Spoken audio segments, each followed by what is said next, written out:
What's up mga ka-RM? Ayan, welcome back sa RM Hobby Collection. So, another video, another figure na naman tayong bubuksan. So, mga kakolits, mga idol, mga ka-RM, ready ka na ba? So guys, today's unboxing, it's not just an ordinary figure, but it is a legendary figure mula sa Dragon Ball universe. Kaya tamang-tama sa mga kolektor at saka sa mga Dragon Ball fans. So guys, any idea? So guys, sige, i-reveal ko na sa inyo. Ayan. Ito si Ultimate Shenron ng Dragon Ball. Ayan. Mula sa Ichiban Kuji. So guys, bago ang lahat, mag-shoutout muna tayo. So shoutout nga pala kay Boss Elmer ng Wave Deck. So ito ang ating legit source, maaasahan, madaling kausap at take note. Solid collector din siya. So Boss Elmer, thank you din sa smooth transaction and of course sa tiwala. Ayan. Shoutout din nga pala natin si Boss Roll ng Boss D Toys. Ayan. Para sa ating Dragon Ball t-shirt. Ayan. Solid guys. Ang ganda, no? Ayan. So, very perfect siya dahil ang i-unbox natin is Dragon Ball collectibles din. Ayan. So, guys, to give you a little bit background, di ba? Si Ultimate Shenron is based sa Eternal Dragon. Yan. Super Dragon. Na si Super Shenron. Ayan. Na nag-grant lang siya ng one wish once na ang Dragon Balls ay nag-gathered. So, one wish with no limitation ang kanyang pwedeng ibigay. Ayan. Ayan siya. And then, ang ating condition ng box is an MISB. So, ibig sabihin, mint in sealed box, factory sealed, never been open. Ayan. So, makikita naman natin. Look nyo guys. Ayan. Nakita nyo yung tape niya. Ayan. From the edges. Ayan. Diba guys? So, pasensya na. Medyo mabigat lang siya. Malaki rin yung box niya. Ayan. So, as you can see guys, diba? Nakikita nyo na agad yung figure sa kanyang box pa lang. So, overall, 9 out of 10. Box pa lang, pwede mo nang i-display. Diba? So, what more guys kung naubuksan na natin yung figure itself. Yan. O, diba? Ang ganda ng figure natin. So, guys, get ready with me na to unbox the Ultimate Shenron. Comecei, ele já tá safado, novinho, bandido, safado,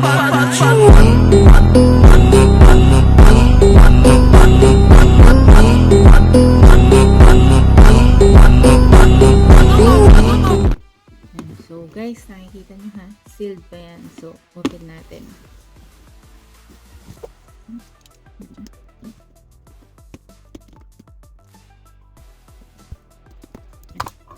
Ano na siya? Come on, let's reveal the Ultimate Shenron.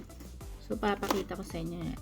So, gaya nga ng sabi ko, tayo ang pinakaunang magbubukas ng Ultimate Shenron figure natin. So, never been open. So, factory sealed. So, kaya swerte natin.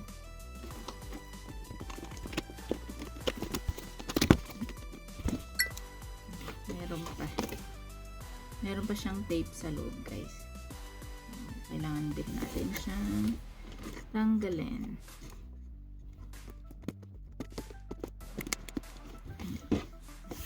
Nahulog yung gunting natin. Wait lang. Okay na. Cutter. So, ayan guys. So, tignan nyo.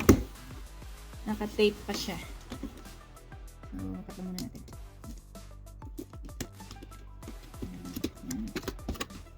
So, gaya nga ng sabi ko sa inyo guys. Tignan nyo. Ayan.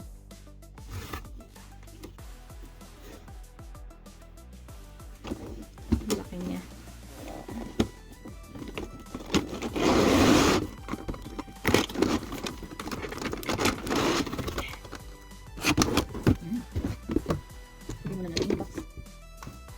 So, ito na si Ultimate Shenron. So, as you can see guys, oh, di ba? Naka-tape pa siya. Naka-clamp pa siya. Yan. So, sealed pa siya lahat, oh. Ayan. So, guys, makikita nyo lahat na yung swerte natin kasi last price siya, di ba? So, yung figure, well protected siya. Yan. Yan, it's well protected ang ating figure. Yan, so, dyan pa lang makikita natin, makikita na natin yung mukha ni Ultimate Shenron. Ayan,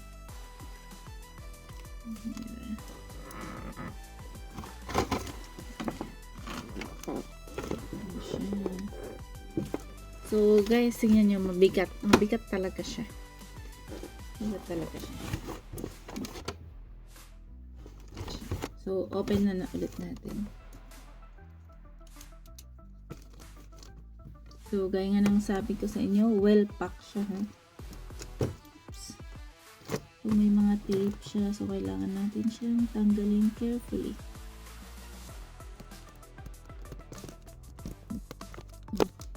So guys, message lang kayo, ha? Comment kayo kung saan naman kayo. Saan nyo ako pinapanood. Yan. Slowly lang tayong mag-open. Kasi baka mamaya may ma-cut tayo na kailangan tayo. O, diba guys? Grabe ang presence ni Ultimate Shenron, no? Kahit hindi pa natin siya nabubuksan, makikita na natin agad yung kanyang facial expression. Reveal na natin. So, complete package siya, guys. So, ito yung kanyang tawag nito, beard siguro ito.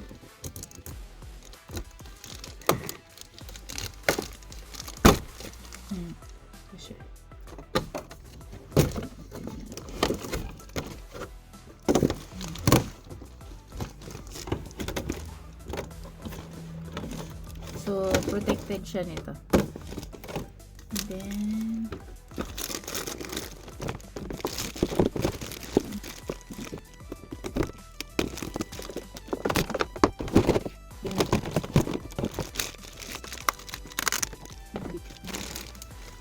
so guys, eto na siya. Ang Ultimate Shenron. Ayan, di ba? Ang ganda, guys. So, tignan nyo naman ang kanyang facial expression. So, sa kanyang face, ayan, makikita mo na agad yung kanyang aura. Di ba?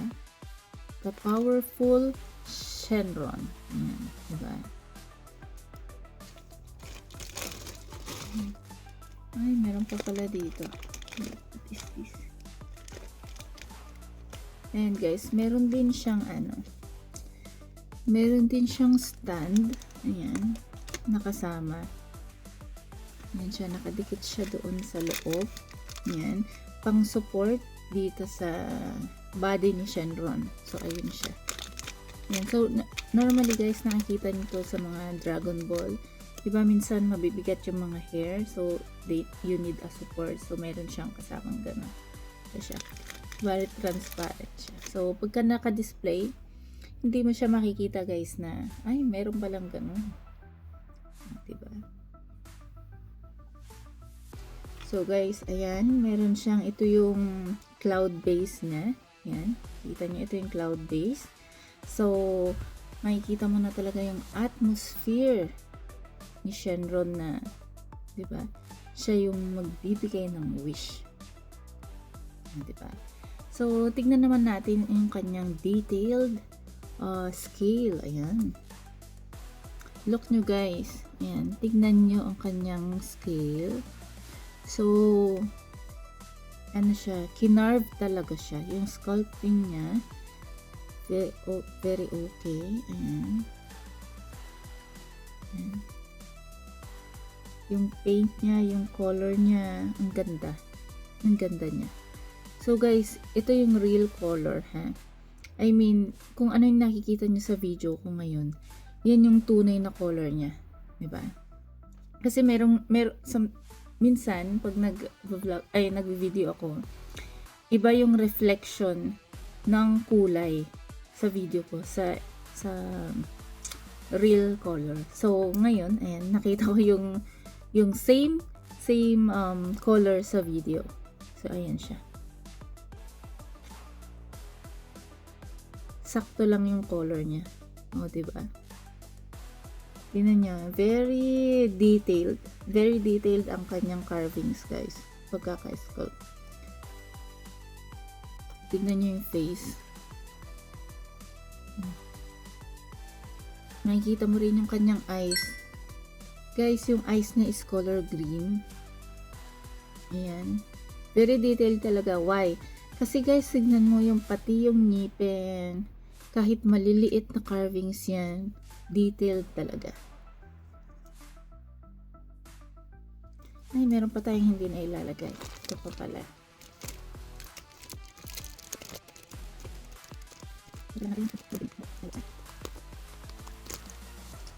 So, tignan nyo guys.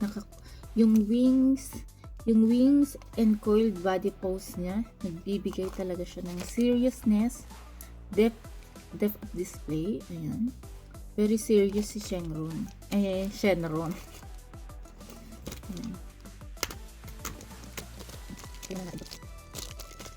Actually, normaling nakikita kong ganito yung kulay green.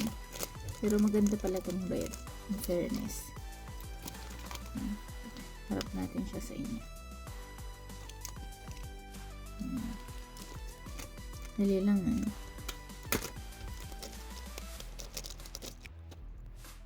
Tsaka guys, yung shading niya, swak na swak talaga yung shading niya sa kanya eh. Look niya. Yung pagkaka light orange niya, dark red, tapos may lining siya ng mga black. Ayan. Tsaka yung, ito niya, yung fingers. Fingers ba yan? Or ito yung wings. Meron din siyang wings, guys. So, ilalagay actually natin to sa ilong. Sa ilong ba to? May tignan natin. Oh, hindi pala. Sa baba pala to. Tapos sa ilong. Ang hirap naman siyang ilagay. Mga ano. Minsan kasi dito. Dito pala siya. Oh, I see. Ganun pala siya. Ayan. Saan ang isa? Ito.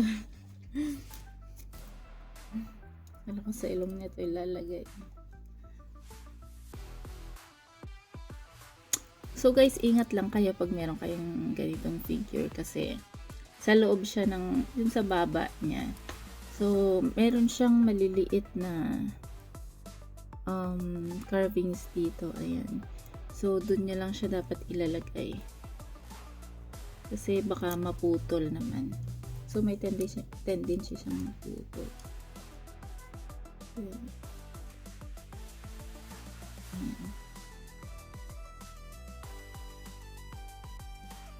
Sakto ba? Sabi nga. Ayusin natin. Patayo siya. Maybe we need help na dito.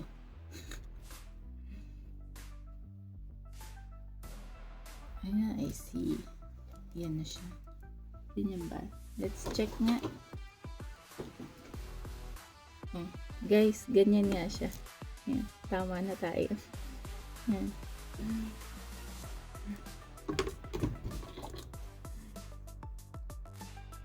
So guys, nakikita nyo naman, sobrang ganda ng quality ng Ichiban Kuji. Ayan. Sobrang ganda ng quality niya. Para ka nang naka-premium. Yun naman. O, diba? Ayan siya.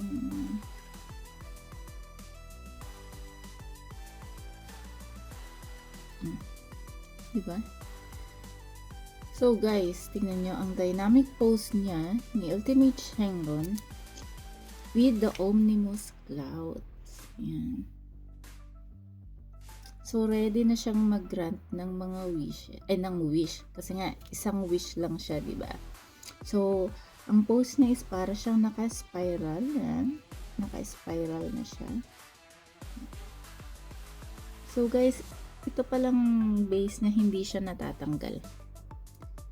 Ayan. Hindi siya natatanggal. So built-in na siya. Kasama siya ng figure ni Shenron. Ayan, nakadikit na siya. So ito lang siya. Ito lang yung natatanggal talaga. Itong support. Support sa katawan ni Shenron. Okay. Ayan, solid din ang kanyang base. Ayan, matigas din. Hindi siya kagaya ng iba na hollow. Ayan. Tapos magaan. Ito mabigat talaga guys. So, ang height nito approximately mga nasa 30 cm in height. Yan. Ano pa ba? Yan. Yung eyes is color green. The tongue is purple. Itong sungay niya guys is yellow. Pati itong mga tawag dito. Yung sa body niya, it's color yellow.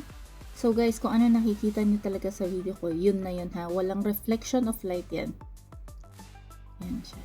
So pag nilagay mo to sa shelf mo, ito na yung mangingibabaw na figure. Yan. So guys, to give you also an info, si Super Shenron ay lumabas sa Dragon Ball series. Ayan. Yun lang naman. So, the quality guys, yan, very solid. Kaya nga nang sabi ko sa inyo, mabigat. Kanina, hindi ko siya mabubukat ng isang kamay lang. So, kailangan may support mo sa ilalim pagkahahawakan mo si Super Shenron. Si Ultimate Shenron. Yan. Ang ganda niya. Ang ganda-ganda niya. Yan. O, diba? So, hindi siya cheap. Yung pagkakagawa, hindi siya cheap, guys. Matigas siya talaga siya. Hindi rin siya hollow, gaya ng sabi ko, hindi hollow. So, it's a very high quality figure. Diba? Hindi na nga siya figure, guys, eh. Mukha na siyang statue. Kasi nga, ang laki niya, oh. Ang laki niya. So, parang hindi siya kakasya sa normal na tawag nito, shelf. So, kailangan mo siyang itaas talaga. So, ayun lang, guys, ang ating Ultimate Shenron figure. Ayan. So, ito ang last prize ng Ichiban Kuji na nakuha natin kay Boss Elmer. Ayan. So, guys, sa mga collector dyan, at kung Dragon Ball fans ka, must have mo ito. Diba? Astig niya, guys. Oh. Ngayon na ako hawak ng mabigat na figure na toy. Mabigat niya talaga. So guys, dito nagtatapos ang ating unboxing video. So kung bago ka sa aming channel or Facebook, follow mo na ang ating Facebook channel, ang RM Happy Collection. At ang aming YouTube channel, RM Happy Collection. So subscribe ka na rin dyan para lagi kang updated sa bagong unboxing videos natin. And so, comment na rin kayo guys ha, kung taga saan kayo para ma-shoutout kita sa next unboxing video natin. So, gaya ng sabi ko, marami pa tayong i-unbox. Bye guys! Bye-bye!